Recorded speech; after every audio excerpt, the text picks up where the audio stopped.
अस्सलाम वालेकुम मैं वदिया फैमिली, वेलकम टू वदिया व्लॉग्स। कैसे हैं आप सब लोग? उम्मीद करती हूँ सब ठीक होंगे, खैरियत से होंगे। अल्हम्दुलिल्लाह अल्हम्दुलिल्लाह मैं भी ठीक हूँ, आप लोग भी ठीक हैं। तो अल्लाह का शुक्र अदा कर दें ताकि अल्लाह पाक खुश हो जाए कि उसके बंदे ने उसका शुक्र अदा कर दिया है। तो जी शुरू करते हैं आज का व्लॉग और आज का दिन। ये देखें जी, चावलों में बर्फ़ जम गई है और अल्हम्दुलिल्लाह से ऑर्डर आ गया है। मैं अभी काम कर रही थी, अभी मेरा किचन में आने का कोई मूड नहीं था। ये देखें जी, ये पड़ी है मेरी झाड़ू ऑर्डर आ गया और अभी सफाई अब दरमियान में रह गई है। तो खैर कोई मसला नहीं, इंशाल्लाह वो भी साथ साथ करती हूँ। साथ साथ मैंने कहा ऑर्डर भी बनाना शुरू कर देती हूँ ताकि ऑर्डर मेरा लेट ना हो। अभी नाश्ता मैंने नहीं किया है, मेरा मूड था आज मैं पहले सफाई कर लूँ फिर उसके बाद नाश्ता करूँगी। और सफाई तो जी बीच में ही रह गई है, देखें अब खैर कर लूँगी, जल्दी कर लूँगी। मेरे जस्ट दो ही काम होते हैं, ज़्यादा इशू होता है चीज़ें समेटने का। बहुत बिखरी हुई होती है, पता नहीं क्यों। क्या आप लोगों के घर में भी ऐसा है? हालांकि रात में बड़ा मैं समेट के रखती हूँ, सुबह फिर ऐसे जैसे पता नहीं रात में कोई बंदर नाचे हैं घर में या कोई जिन भूत आए हुए थे और इतना बखेरा हो गया है। बाकी झाड़ू हाफ लग चुकी है, हाफ मैं अभी लगा लूँगी ऑर्डर के दरमियान में। बाकी काम नूर ने करना है, वो जाने और उसका काम जाने।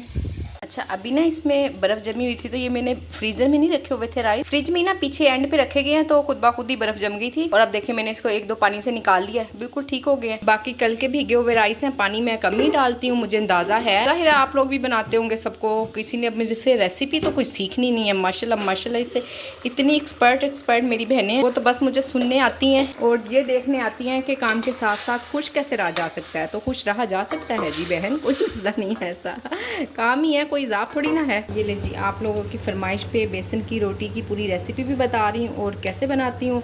आप लोग बनाती हैं, आपसे टूट जाती है और मेरी रोटी नहीं टूटती है, जबकि आप नॉन स्टिक पैन में भी बनाती हैं। तो खैर कोई मसला नहीं, मैं अभी सिखा देती हूँ।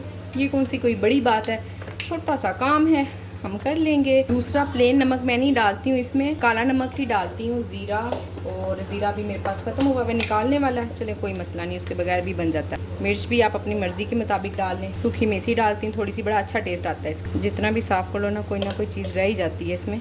बैटर का आपने थोड़ा सा ख्याल रखना है, पतला भी नहीं होना चाहिए और ज़्यादा गाढ़ा भी नहीं होना चाहिए। तो और पानी हमेशा थोड़ा ही डालें, एकदम से कि ऐसा ना नलके के नीचे रख दिया और बस बात ख़त्म। तवा फुल तेज़ गर्म है और आंच भी बस नॉर्मल ही रखती हूँ क्योंकि ये देखें ज़्यादा तेज़ हो ना तो फिर हाथ जलते हैं, डलता ही नहीं है। अंडे की तरह से हमने फैला देना होता है इसको।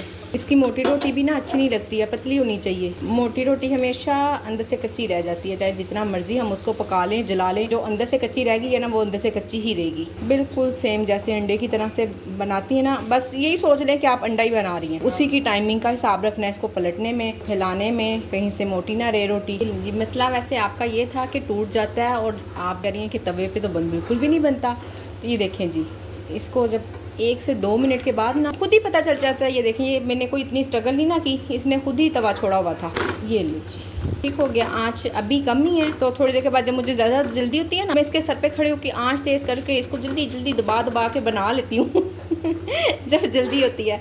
अदरवाइज़ अभी क्योंकि मेरी चाय ये देखें ज़रा बन रही है, चाय में थोड़ा सा टाइम है, जब तक चाय बनेगी तब तक ये भी बन जाएगा। उस वक्त तक मैं इतना बिखरा हुआ किचन समेट लूँ, दिखाऊँ इतनी सारी चीज़ें बिखर गई हैं। ये देखें ज़रा, चटनी, जो सारी चीज़ें अभी मैंने कहा ना मैं नाश्ता बना रही हूँ। ये ऑमलेट नाश्ता भी पड़ा हुआ, दूध भी पड़ा हुआ, सारी चीज़ें ये ऑर्डर किया ना, तो ऑर्डर के बाद की मैंने एक भी चीज़ नहीं अभी समेटी। अल्हम्दुलिल्लाह से जी 1 kg चिकन कढ़ाई का ऑर्डर था, तो वो तो था नहीं है, रेडी मैं कर चुकी हूँ। उन्होंने कहा था मैं 4:30 बजे पिक करूँगी, कस्टमर ने खुद पिक करना है, मैंने रेडी कर दिया, साथ में 4 रोटियाँ भी हैं। उन्होंने कहा था फिर भी मैं रेडी करने से पहले 5 मिनट पहले आपको इन्फॉर्म करूँगी। तो मैंने कहा चलें, जब मुझे इन्फॉर्म करेंगी ना तो मैं उस टाइम पे रोटियां बना लूँगी। 4 रोटियां भी हैं साथ में और 1 kg कढ़ाई है। हाँ जी, अब आप लोग मुझसे पूछेंगे इसके प्राइस का, तो वो भी मैं आप लोगों को बता देती हूँ। प्राइवेट ऑर्डर के प्राइस हमेशा ही मैं ऐसे मैनेज करती हूँ। देखिए पहले मैंने 20% ऑफ लगाया हुआ था, तो प्राइवेट ऑर्डर वाले कस्टमर को मैं 30% ऑफ दे देती थी। अब मैंने 15% ऑफ लगाया हुआ है, तो अब मैं 25% ऑफ दे देती हूँ। तो इस तरह से दोनों का अच्छी बजट भी हो जाती है दोनों का अच्छा ही यानी कि सिस्टम चल जाता ना, उनको भी इजी लगता है कि उन्होंने महंगा नहीं मंगाया और जल्दी भी पहुंच गया तकरीबन फूड पांडा की निस्बत मैं जल्दी ही ऑर्डर दे देती होती हूँ, क्योंकि मेरा तो ऑर्डर ज़ाहिर है जल्दी ही बन जाता है। और अब ये जो सा ऑर्डर आया आप पूछेंगे पुंचाना कैसे है, तो जी पुंचाना मैंने इसको ऐसे है, ये बिल्कुल पास से ही आया है, यानी कि मेरे ब्लॉक से ही है, इतना भी करीब नहीं है, थोड़ी सी डिफरेंट है जगह पर, ब्लॉक मेरा ही है, तो इंशाल्लाह मैं पहुंचा दूंगी, नो इशू, कोई मसला नहीं है। आज तो बेटा भी घर पे है, जाके जल्दी से पकड़ा आएगा। और उन्होंने वैसे भी कहा हुआ है कि उन्होंने खुद पिक करना है, जब वो खुद पिक कर लेंगी तो वेल एंड गुड, क्योंकि अभी ये बात ना कंफर्म नहीं है, इसलिए मैं आपको ज़रा डबल बात कर रही हूँ वो ये वजह है, ठीक है ना। उन्होंने कहा मैं बता दूंगी पिक करना है या आपने देना है, तो ठीक हो गया। और ये दूसरा ऑर्डर पकौड़ों और कड़ी का और रोटियों का है, ये फूड पांडा का ऑर्डर है, ये उसके लिए बन रहा है, तो जल्दी जल्दी रेडी कर रही हूँ बस। सूट लेने आई थी दुपट्टे के साथ कितना ज़बरदस्त मैच हो गया। देखिए जी चाय मेरी बन रही है, और जब मैंने ऑर्डर भेजे है ना उसके फ़ौरन बाद ना तकरीबन असर का टाइम हो चुका हुआ था, मगरिब होने वाली थी, मैंने किचन क्लोज किया और मैं चली गई बाजार में। तो बस मैंने एक ही छोटा सा क्लिप बनाया मुन्ना सा, आप बिलीव करें हस्बैंड टाइम ही नहीं देते, इतना 10 मिनट बाद ना बाजार में जाने के, और मैं गुस्से से वापस आ गई, मैं जाओ मैंने कुछ भी लेना। अब जब मैंने ज्यादा गुस्सा किया तो कह रहे चलो सुबह कल फिर ले जाऊंगा। खैर अब कल जो जाऊंगी एक सूट ना मेरे से खराब आ गया है, समझ नहीं आई किस तरह से ना वहाँ मैचिंग नहीं हुई। बस आपको पता ना जल्दी जल्दी करते हैं ना तो फिर कहाँ मैचिंग होती है। खैर मैं आप लोगों को दिखाती हूँ, आप लोग मुझे बताइएगा। अभी मैंने 1-2 दिन में जाना है, कल तो मुश्किल ही है, 2-4 दिन में लेके जाएंगे, तब तक वीडियो अपलोड हो जाएगी और आप लोगों को मिल भी जाएगी। आप मुझे मशवरा भी अच्छा दे देती है माशाल्लाह से। तो अभी मैं आपको दिखाती हूँ अपनी शॉपिंग चाय पीकर।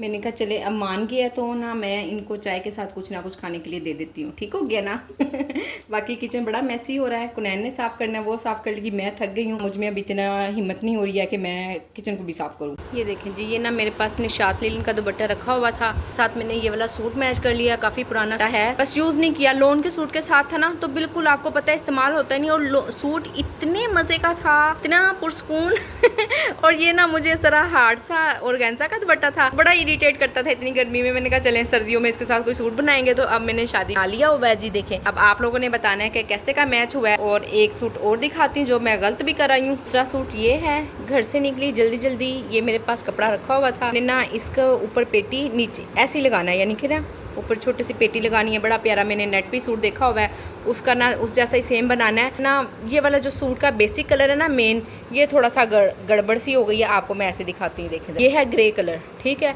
ये कपड़ा मैं घर भूल गई थी, वहाँ पे ना मुझे ये ऐसे का ही लग रहा था, जबकि ये ग्रे नहीं है, ये ऐसा कलर है, हाँ लाइट ग्रीन नहीं होता जैसे एप्पल ग्रीन कलर, ये वो वाला कलर है। तो मैंने घर आकर इसको ऊपर रख कर देखा है, तो वो कोई कह रहा है मैच हो गया, कोई कह रहा है नहीं हो रहा है, ऐसे वीडियो पे मैच लग रहा है। ये अब यहाँ पे तो ठीक लग रहा है, मैंने अपनी बहन को भी दिखाया जो सिलाई कर रहेगी ना, तो वो भी कह रही है ठीक है, पर ना बस मुझे ही ठीक नहीं लगे जा रहा है। खैर कल फिर जाऊंगी बच्चू जी, लेकर आऊंगी दोबारा जा। ये देखें जी, ये ना मेरे पास वाइट कलर की थी साड़ी, इसको मैंने लैलिक कलर में करवा लिया है। मैंने कहा चलें इसका भी कोई ना कोई हल निकालते हैं इसके साथ। अभी सारी कंप्लीट मैचिंग नहीं हुई है, कुछ हुई है। कोई बात ना कि मुझे घर आके इसलिए भी ज़्यादा गुस्सा आ रहा है कि फ़ायदा, मैंने इतनी मुश्किल से पैसे जमा किए थे, मैं पैसे भी लगा आई हूँ और मेरा काम भी नहीं हुआ। तो इसको खैर मैं ऐसे लैली कलर और सिल्वर 2 कलर में ना सारा दुपट्टा वगैरह और शर्ट वगैरह, खैर बस अभी इतना ही दिखा रही हूँ, अभी इतना रहने देना, ठीक है ना फिर जब सब कंप्लीट हो जाएगा ना इंशाल्लाह फिर दिखाऊंगी। और अब आप लोगों ने मुझे बताना है कि कैसा लग रहा है।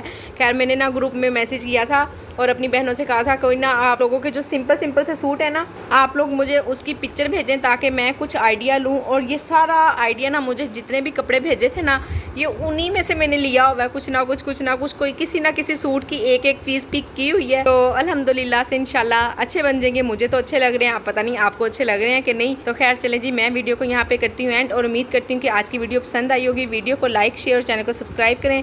अपना ख्याल रखें, अपनी बहन को दुआओं में याद रखें। मिलते हैं नेक्स्ट वीडियो में, अल्लाह हाफिज़।